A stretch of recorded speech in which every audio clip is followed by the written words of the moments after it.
Dear students, आज मैं start करने जा रही हूँ बीएससी का सेमेस्टर सेकंड और उसकी है यूनिट फर्स्ट कार्बोहाइड्रेट्स। तो आज से हम बीएससी सेमेस्टर सेकंड के सिलेबस जो है स्टार्ट कर रहे हैं, जिसमें मैंने यूनिट फर्स्ट ली है केमिस्ट्री ऑफ कार्बोहाइड्रेट्स।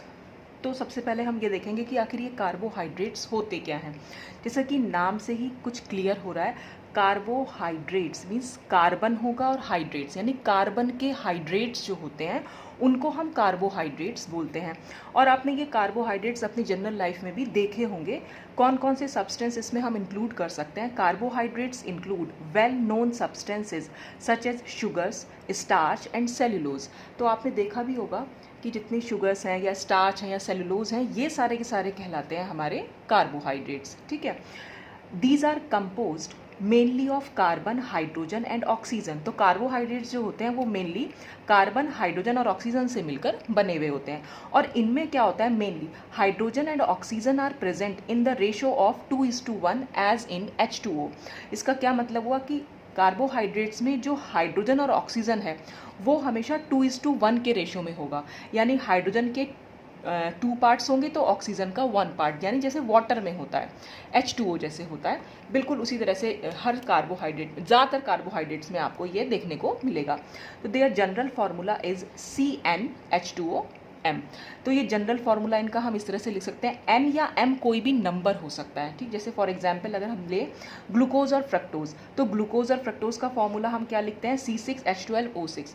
दोनों का फार्मूला सेम होता है। ठीक, अब इसी को अगर हम इस जनरल फार्मूला की फॉर्म में लिखें तो हम कुछ इस तरह से लिख सकते हैं, C6H2O6। ठीक है, तो बिल्कुल इसी तरह के फॉर्म में आ गया। यहाँ N का नंबर 6 हो गया और M का नंबर भी 6 हो गया।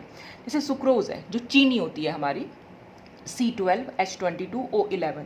अब ये इसको अगर हम इस फॉर्म में लिखना चाहें तो हम कैसे लिख सकते हैं, C12H2O11। तो ये भी इसी फॉर्म में हम लिख सकते हैं। ठीक है, ऐसे बहुत सारे एग्जाम्पल्स हम कार्बोहाइड्रेट्स के ले सकते हैं जिनको हम इसमें लिख सकते हैं। तो in early days these compounds were considered to be hydrates of carbon. तो बहुत पहले हम इनको यही मानते थे कि ये कंपाउंड्स जो हैं कार्बन के हाइड्रेट्स हैं। क्यों? क्योंकि देखिए जनरल फार्मूला हम देखें तो इसमें कार्बन है और H2O हाइड्रेट्स की तरह से हमने इसको यूज़ वर्ड, मतलब जब भी हम H2O यूज़ करते हैं तो हाइड्रेट्स समझ लेते हैं उसको। ठीक है, तो इस फार्मूला से हमें ये लग रहा है कि कार्बन के हाइड्रेट्स, तो इसीलिए हम इनको हाइड्रेट्स ऑफ कार्बन बोला करते थे। और for this reason these were called carbohydrates, और इसीलिए हम इनको कार्बोहाइड्रेट्स पहले बोला जाता था। पहले क्या मतलब, अभी भी हम बोलते हैं, पर ये कार्बोहाइड्रेट टर्म जो है बहुत ज़्यादा अप्रोप्रिएट नहीं है। अब वो अप्रोप्रिएट क्यों नहीं है? क्योंकि कुछ कार्बोहाइड्रेट्स ऐसे हैं जो इस जनरल फार्मूला को फॉलो नहीं करते हैं। जैसे फॉर एग्जांपल रैमनोज, रैमनोज होता है RHAMNOSE। ठीक है, अगर हम इसका फार्मूला देखें तो होता है C6H12 और O5। तो अगर हम इसको इस फॉर्म में लिखना चाहें तो नहीं लिख पाएंगे, क्योंकि अगर हम C6 लिखेंगे, यहाँ पर अगर हम H2O लिखेंगे तो हम यहाँ 5 लिख सकते हैं। तो 5 अगर लिखेंगे तो यहाँ पर हाइड्रोजन के जो हो जाएंगे 10 हो जाएंगे खाली। ठीक है, और अगर हम 6 लिखेंगे तो हाइड्रोजन तो पूरा हो जाएगा लेकिन ऑक्सीजन के 6 हो जाएंगे, जबकि यहाँ ऑक्सीजन के 5 दे रखे। तो इस तरह के और भी एग्जाम्पल से कुछ कार्बोहाइड्रेट्स को हम इस जनरल फार्मूला की फॉर्म में नहीं लिख पाते। अच्छा, और कुछ कंपाउंड्स ऐसे हैं जो कार्बोहाइड्रेट्स नहीं हैं लेकिन उनको हम इस टाइप के फार्मूला में लिख सकते हैं, जैसे फॉर्मेल्डिहाइड। अब फॉर्मेल्डिहाइड क्या होता है? फॉर्मेल्डिहाइड होता है HCHO। ठीक है, या हम इसको कैसे लिख सकते हैं, CH2O। तो इसको अगर हम जनरल फार्मूला में लिखें तो C1 और H2O का होल 1 इस तरह से लिख सकते हैं। तो ये जो कार्बोहाइड्रेट्स का फार्मूला है, जनरल फार्मूला, उस फॉर्म में हमने लिख दिया। लेकिन HCHO तो हमारा कोई कार्बोहाइड्रेट नहीं है। ठीक, ऐसे ही लैक्टिक एसिड है। लैक्टिक एसिड क्या हो जाएगा, CH3, यहाँ COH लिख दीजिए, ये H लिख दीजिए, एक OH हो जाएगा। तो ये लैक्टिक एसिड है। तो अगर हम पूरा एक मॉलिक्यूलर फार्मूला बनाएं तो C3H6 और O3 आ जाएगा। और इसी को अगर हम कार्बोहाइड्रेट्स वाले फार्मूला में लिखना चाहें तो हम कुछ इस तरह से लिख सकते हैं। ठीक है, तो ये बिल्कुल, लेकिन लैक्टिक एसिड कोई कार्बोहाइड्रेट नहीं है लेकिन उसका जनरल फॉर्मूला कुछ इस तरह से आ रहा है। तो इसलिए कार्बोहाइड्रेट्स थोड़ा सा ना बहुत अप्रोप्रिएट टर्म नहीं है, लेकिन फिर भी हम इसको, क्योंकि मोस्ट ऑफ द कार्बोहाइड्रेट्स में कार्बन, हाइड्रेट्स ऑफ कार्बन ही होते हैं और उनका जनरल फॉर्मूला भी कुछ इस तरीके का ही होता है, तो इसलिए हम इनको कार्बोहाइड्रेट्स अभी भी बोल दे रहे हैं। ठीक है, अगर हम स्ट्रक्चर की बात करें तो structurally carbohydrates contain only 2 main functional groups. ज़्यादातर कार्बोहाइड्रेट्स में दो मेन फंक्शनल ग्रुप होते हैं। कौन कौन से? एक होता है हमारा कार्बोनिल ग्रुप और एक होता है हमारा हाइड्रोक्सिल ग्रुप। कार्बोनिल ग्रुप जैसे एल्डिहाइड और कीटोन्स में होता है। कार्बोनिल ग्रुप को अगर हम दिखाना चाहें तो हम इस तरह से दिखा सकते हैं। और हाइड्रोक्सिल ग्रुप क्या हो गया हमारा? वो OH हो गया। तो ज़्यादातर कार्बोहाइड्रेट्स में आपको ये दोनों ग्रुप्स जो हैं वो देखने को मिल जाएंगे। ठीक, further they contain more than one asymmetric carbon atoms. इसके अलावा क्या होता है? इन कंपाउंड्स में एक से ज़्यादा एसिमेट्रिक कार्बन एटम्स प्रेजेंट होते हैं। अब एसिमेट्रिक कार्बन एटम्स क्या होते हैं? अब क्योंकि आप बीएससी के सेमेस्टर फर्स्ट में स्टीरियोकेमिस्ट्री पढ़ते हुए आ रहे हैं तो इसका आपको यहाँ बताने की ज़रूरत नहीं पड़ेगी कि एसिमेट्रिक कार्बन एटम्स क्या होते हैं। तो वो कार्बन एटम जिससे 4 डिफरेंट ग्रुप जुड़े हुए हों उनको हम एसिमेट्रिक कार्बन एटम बोल देते हैं। तो ये सब आपने स्टीरियोकेमिस्ट्री में पढ़ाई होगा तो इसलिए मैं ज़्यादा डिटेल में नहीं बता रही हूँ। तो मेन इसमें 2 फंक्शनल ग्रुप हुए और more than one asymmetric carbon carbohydrates में प्रेजेंट होता है। तो अगर हम इसकी डेफिनेशन में जाएं तो डेफिनेशन में को हम कैसे बता सकते हैं कि carbohydrates are defined as polyhydroxy aldehydes और ketones which give these on hydrolysis. मतलब क्या हुआ? कार्बोहाइड्रेट्स क्या होते हैं? पॉलीहाइड्रोक्सी एल्डिहाइड्स या कीटोन्स। पॉलीहाइड्रोक्सी से मतलब है जहां एक से ज़्यादा हाइड्रोक्सिल ग्रुप प्रेजेंट होंगे। तो पॉलीहाइड्रोक्सी या तो एल्डिहाइड होंगे या वो कीटोन्स होंगे। विच गिव दीज ऑन हाइड्रोलिसिस, जिनका कि अगर हम हाइड्रोलिसिस कराएं तो हाइड्रोलिसिस कराने पर भी हमें पॉलीहाइड्रोक्सी एल्डिहाइड और कीटोन ही मिलेंगे। तो इस यहाँ विच गिव दीज का मतलब ये हो गया कि पॉलीहाइड्रोक्सी एल्डिहाइड कीटोन्स, यानी कि कार्बोहाइड्रेट्स को जब भी हम हाइड्रोलिसिस कराएंगे तो वो खुद तो पॉलीहाइड्रोक्सी एल्डिहाइड या कीटोन होते ही होते हैं, लेकिन जब हम उनको हाइड्रोलिसिस कराएंगे उनका तब भी हमें पॉलीहाइड्रोक्सी एल्डिहाइड या कीटोन ही मिलेगा। कैसे मिलेगा वो अभी आगे देखेंगे। And contain at least one asymmetric carbon atom, और इनमें कम से कम एक एसिमेट्रिक कार्बन एटम ज़रूर होता है। तो ये कार्बोहाइड्रेट्स की डेफिनेशन हो जाएगी। ठीक, they are often called saccharides because of the sweet taste of simple members. ठीक है, अब क्यों इनको ना हम कार्बोहाइड्रेट्स को जो सिंपल मेंबर्स होते हैं उनका क्योंकि बहुत मीठा टेस्ट होता है, ठीक, इसलिए हम इनको सेकेराइड्स भी बोल देते हैं। अब सेकेराइड्स जो वर्ड है वो लैटिन वर्ड सेक्रम से लिया गया है और सेक्रम का मतलब होता है शुगर। ठीक है, तो मीठा, तो इसलिए हम इनको सेकेराइड्स भी बोल देते हैं। तो ये था थोड़ा सा इंट्रोडक्शन कार्बोहाइड्रेट्स के बारे में। आप चाहें तो इसका स्क्रीनशॉट लेके रख सकते हैं। फिर हम नेक्स्ट देखेंगे कार्बोहाइड्रेट्स का क्लासिफिकेशन। अब देखते हैं क्लासिफिकेशन में क्या हो रखा है। अब क्लासिफिकेशन हम कार्बोहाइड्रेट्स का काफ़ी टाइप से कर सकते हैं। तो मैंने डिफरेंट टाइप्स लिए हैं। तो सबसे पहला टाइप है बेस्ड ऑन हाइड्रोलिसिस। हाइड्रोलिसिस के बेस पर हम कैसे इसको क्लासीफाई कर सकते हैं वही हम इसमें देखेंगे। तो the carbohydrates are divided into 3 major classes depending upon whether और नॉट दे अंडरगो हाइड्रोलिसिस। मतलब कि इसका क्या हुआ कि अगर हम and if they do on the number of products forms. देखो कार्बोहाइड्रेट्स को हम 3 मेजर क्लासेस में डिवाइड कर सकते हैं। किस बात पर? कि ये हाइड्रोलाइज होते हैं या नहीं होते। ठीक है, अगर ये हाइड्रोलाइज होते हैं, इफ़ दे डू, अगर ये हाइड्रोलाइज होते हैं तो प्रोडक्ट्स के कितने नंबर यहाँ पर फॉर्म हो रहे हैं, बस इसी बेसिस पर हम इसको जो है डिफाइन कर सकते हैं। तो इसके बेसिस पर हम सबसे पहले ले रहे हैं कि जो 3 मेजर क्लासेस में हमने कार्बोहाइड्रेट्स को डिवाइड किया तो उसमें से पहला आता है मोनोसैकेराइड्स। ठीक, अब ये मोनोसैकेराइड्स क्या होते हैं? मोनो वर्ड मतलब होता है सिंगल। ठीक है, अब सिंगल का these are the simplest carbohydrates which generally contain 3 to 10 carbon atoms and can not be hydrolysed into simpler compounds. माने कि ये बहुत सिंपलेस्ट कार्बोहाइड्रेट्स हैं जिनमें 3 से लेकर 10 तक कार्बन एटम प्रेजेंट हो सकते हैं और जब हम इनका हाइड्रोलाइसिस कराएंगे तो ये हाइड्रोलाइज नहीं होते हैं। ठीक है, सिंपल तो जब जैसे हमने ग्लूकोज या फ्रक्टोज दोनों का फॉर्मूला सेम होता है, अगर हम इसको हाइड्रोलाइज कराएंगे एसिडिक मीडियम में तो नो रिएक्शन लिखा है, यानी कि कोई रिएक्शन यहाँ पर नहीं होती है, तो ये इनका हाइड्रोलिसिस नहीं हो सकता। तो ऐसे मॉलिक्यूल्स को हम बोल देते हैं मोनोसैकेराइड्स। ठीक, अब इन्हीं मोनोसैकेराइड्स को हम कह सकते हैं दे मे बी एल्डोजेस और कीटोजेस। इनको हम एल्डोजेस भी बोल सकते हैं, कीटोजेस भी। अब ये किस बेस पर बोलेंगे? Depending upon whether they contain N aldehyde और कीटो ग्रुप। ये डिपेंड करता है कि क्या इनमें एल्डिहाइड ग्रुप प्रेजेंट है या कीटोनिक ग्रुप। अगर उनमें एल्डिहाइड ग्रुप प्रेजेंट हुआ किसी मोनोसैकेराइड में तो हम उसको बोलेंगे एल्डोज, ठीक है, और अगर कीटोनिक ग्रुप प्रेजेंट है तो हम उसको बोलेंगे कीटोज। फिर हम फर्दर डिवाइड कर सकते हैं इन एल्डोजेस और कीटोजेस को। They can be further subdivided into trioses, tetroses, pentoses, hexoses etcetera depending upon the number of carbon atoms. यानी कि फर्दर सब डिवीजन जब हम करेंगे एल्डोजेस कीटोजेस का तो ट्रायोज, टेट्रोज, पेंटोज कैसे बोल रहे हैं हम कि कार्बन एटम का नंबर कितना है। ट्रायोज में कार्बन एटम का नंबर 3 होगा, टेट्रोजेस में कार्बन एटम का नंबर 4 होगा, पेंटोजेस में कार्बन एटम का नंबर 5 और हेक्सोजेस में 6 होगा। जैसे मैंने यहाँ फॉर एग्जाम्पल करके ले भी रखा है एल्डोहेक्सोजेस। अब ये एल्डोहेक्सोजेस का मतलब क्या हुआ कि एल्डोहेक्सोजेस जो भी होगी, एल्डोहेक्सोज अगर हम कोई मॉलिक्यूल ले, कोई कार्बोहाइड्रेट ले रहे हैं तो उसमें एल्डिहाइड ग्रुप प्रेजेंट होगा और कार्बन एटम का नंबर 6 हो जाएगा। और ये एग्जाम्पल अगर हम बात करें तो एल्डोहेक्सोजेस के एग्जाम्पल होते हैं ग्लूकोज, मैनोज और गैलेक्टोज। तो इनका फॉर्मूला अगर हम देखें C6H12O6, तो सिर्फ फॉर्मूला देख के तो हमें सिर्फ कार्बन एटम का नंबर मालूम पड़ रहा है, लेकिन अगर हम पूरे स्ट्रक्चर में जाएंगे तो हमें मालूम पड़ेगा इन सब में जो है वो एल्डिहाइड ग्रुप प्रेजेंट है। ऐसे ही होते हैं कीटोहेक्सोजेस। अब कीटोहेक्सोजेस में कार्बन एटम का नंबर तो 6 है, लेकिन इनमें कीटोनिक ग्रुप प्रेजेंट होगा, जैसे फ्रक्टोज या सॉर्बोज। फॉर्मूला इनका भी C6H12O6 होगा। तो फॉर्मूला से तो हमें सिर्फ इतना पता चल पा रहा है जो जनरल फॉर्मूला से सिंपल कि इसमें 6 कार्बन एटम है, लेकिन अगर हम स्ट्रक्चर में जाएंगे तो हमें मालूम पड़ेगा कि इन कंपाउंड्स में जो है वो कीटोनिक ग्रुप प्रेजेंट है। तो ये टाइप फर्स्ट का पहला पार्ट हुआ। मतलब कि जब हम सब डिवाइड कर रहे हैं इसको कार्बोहाइड्रेट्स को 3 मेजर क्लासेस में on the basis of hydrolysis, तो फर्स्ट है उसमें मोनोसैकेराइड। अब नेक्स्ट आता है इसमें ओलिगोसैकेराइड्स। ठीक, तो आप इसका स्क्रीनशॉट ले सकते हैं।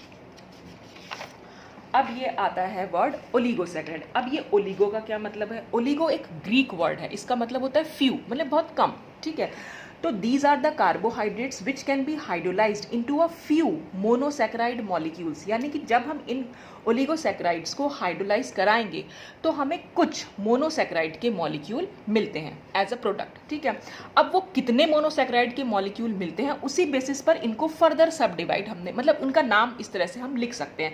जैसे डाइसैकेराइड्स है, डाइसैकेराइड्स वो होते हैं जब हम इनको हाइड्रोलाइज कराते हैं तो ये एक तरीके का ओलिगोसैकेराइड है। तो जब हम इसको हाइड्रोलाइज कराएंगे तो ये 2 मोनोसैकेराइड के मॉलिक्यूल दे देगा। जैसे इसका एग्जाम्पल है डाइसैकेराइड का सुक्रोज है, माल्टोज है, लैक्टोज है। तो फॉर्मूला अगर जैसे सुक्रोज की बात करें तो फॉर्मूला हो गया C12H22O11।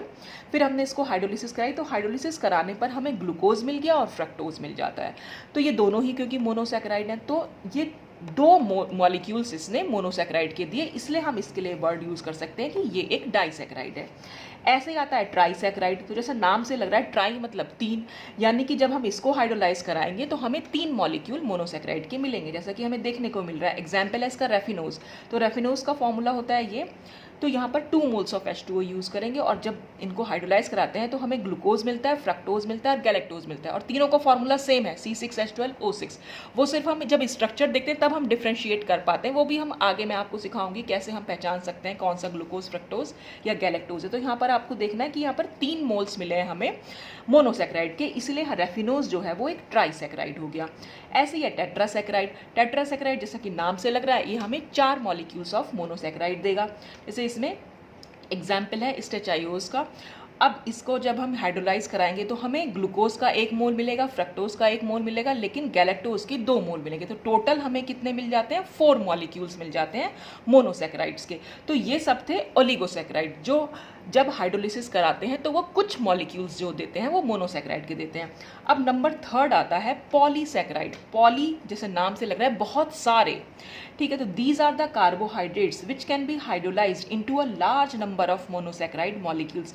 कि जब हम पॉलीसैकेराइड्स को हाइड्रोलाइज कराएंगे तो हमें बहुत सारे जो है मोनोसैकेराइड के मॉलिक्यूल्स मिलते हैं, large number of monosaccharide molecules. और एग्जाम्पल है पॉलीसैकेराइड का स्टार्च या सेलुलोज, ठीक है। तो यहाँ पर भी आप इसका स्क्रीनशॉट ले सकते हैं। तो जब हम स्टार्च या सेलुलोज को हाइड्रोलाइज कराते हैं, स्टार्च या सेलुलोज दोनों का जनरल फॉर्मूला हमारा सेम यही रहता है।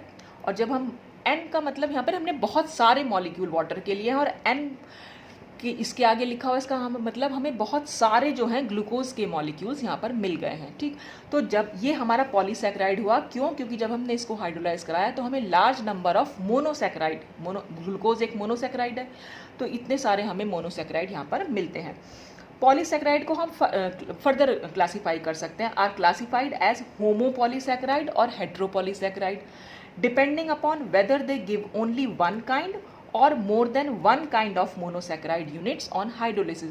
अब इनको जब हम फर्दर सब डिवाइड कर रहे हैं, होमोपॉलीसैकेराइड और हेट्रोपॉलीसैकेराइड। होमो का मतलब होता है एक जैसे, हेट्रो का मतलब जो एक जैसे ना हो। तो होमोपॉलीसैकेराइड वो होंगे जब हम इनको हाइड्रोलाइज कराएंगे और हमें सेम टाइप के मोनोसैकेराइड यानी एक ही प्रकार का हमें मोनोसैकेराइड मिलेगा। जैसे कि एग्जाम्पल अभी हमने देखा था स्टार्च या सेलुलोज का, हमने जब इसको हाइड्रोलाइज कराया तो हमें सिर्फ ग्लूकोज के ही मॉलिक्यूल्स मिले जितने भी मिले, तो ये एक होमोपॉलीसैकेराइड का एग्जाम्पल हुआ। हेट्रोपॉलीसैकेराइड का एग्जाम्पल है इन्यूलिन, क्योंकि जब हम इन्यूलिन को हाइड्रोलाइज कराते हैं तो हमें बहुत सारे फ्रक्टोज के मॉलिक्यूल मिलते हैं और बहुत कम ग्लूकोज के भी मिलते हैं। तो दो टाइप के हमें यहाँ पर मोनोसैकेराइड मिल रहे हैं, इसलिए हम इसको हेट्रो बोल रहे हैं। और होमो में हमें खाली एक टाइप के ही मोनोसैकेराइड सिर्फ ग्लूकोज मिल रहा था। यहाँ पे हमें फ्रक्टोज बहुत सारे मिलेंगे लेकिन थोड़े से ग्लूकोज का मॉलिक्यूल्स भी मिल जाते हैं। तो इस हिसाब से हम इसको डिवाइड कर सकते हैं on the basis of hydrolysis, ठीक है। अब टाइप सेकंड आता है, कार्बोहाइड्रेट्स के नेचर के बेसिस पर भी हम डिवाइड कर सकते हैं कार्बोहाइड्रेट्स को दो टाइप्स में, एक होते हैं शुगर्स और एक होती है नॉन शुगर्स। अब शुगर्स क्या है? शुगर्स होती है मोनोसैकेराइड्स एंड ओलिगोसैकेराइड्स। जितने भी मोनोसैकेराइड्स और जितने भी ओलिगोसैकेराइड्स हैं, दे आर क्रिस्टलाइन सॉलिड्स। वो क्रिस्टलाइन सॉलिड्स होते हैं, सॉल्युबल इन वाटर, वाटर में डिजॉल्व हो जाते हैं यानी घुल जाते हैं, एंड स्वीट टू टेस्ट, और खाने में जो होते हैं वो मीठे लगते हैं, ठीक है। तो they are collectively known as sugars. तो इनको हम जो बोल देते हैं मोनोसैकेराइड और ओलिगोसैकेराइड को मिलाकर हम इनको बोल देते हैं कि ये शुगर्स हैं, ठीक है। अब नॉन शुगर्स क्या होंगे? ठीक इनके उल्टे हो जाएंगे। जैसे पॉलीसैकेराइड्स हैं आर एमॉर्फस, वो क्रिस्टलाइन नहीं होंगे, वो नेचर में एमॉर्फस होंगे।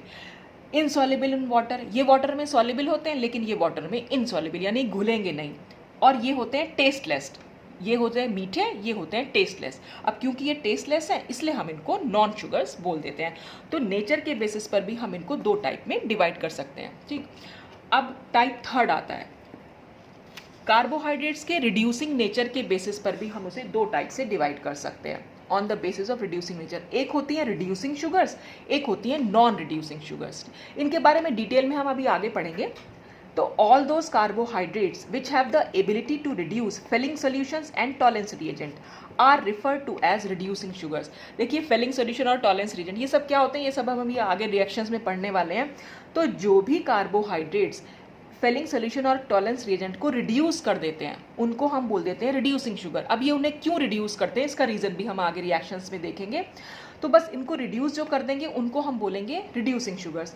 तो ऑल मोनोसैकेराइड्स, जितने भी मोनोसैकेराइड्स हैं, एंड द डाइसैकेराइड, जितने भी डाइसैकेराइड्स हैं अदर देन सुक्रोज, सिर्फ सुक्रोज को छोड़कर, सारे डाइसैकेराइड्स लेकिन सुक्रोज को छोड़कर आर रिड्यूसिंग शुगर्स।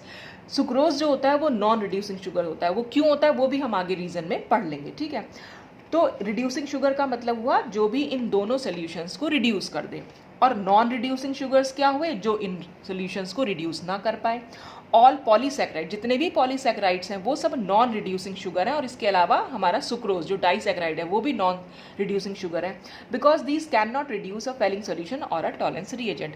अच्छा, फिर है ना इनके आप जैसे अब कभी आपके यहाँ सिलेबस में अलग से दे रखा है रिड्यूसिंग शुगर और नॉन रिड्यूसिंग शुगर, तो हो सकता है एग्जाम में आ जाए कि आप इन पर शॉर्ट नोट लिखें। तो शॉर्ट नोट लिखने के लिए खाली इतना ही सफिशिएंट नहीं है। अभी आगे जो वीडियो आएंगे मैं उनमें ना आपको रिएक्शन भी बता दूंगी इनकी, कि कैसे आपको रिएक्शन, यहाँ पर रिएक्शन भी दे सकते हैं आप। तो क्वेश्चन थोड़ा सा लंबा हो जाएगा, शॉर्ट नोट के लिए अच्छा रहेगा। तो कौन कौन से रिड्यूसिंग शुगर होंगे, कौन से नॉन रिड्यूसिंग शुगर्स होंगे, वो हम आगे डिस्कस करेंगे, और क्यों वो रिड्यूसिंग होते हैं और क्यों नॉन रिड्यूसिंग, वो सब हम आगे रिएक्शंस में देखेंगे। तो आज के लिए तो मैंने सिर्फ इंट्रोडक्शन पार्ट लिया था इसका, जिसमें क्लासिफिकेशन था आपका, और ये रिड्यूसिंग और नॉन रिड्यूसिंग शुगर्स क्या होते हैं। तो आज के लिए तो बस इतना ही, बाकी हम इसको नेक्स्ट वीडियो में डिस्कस करेंगे। Thanks for watching.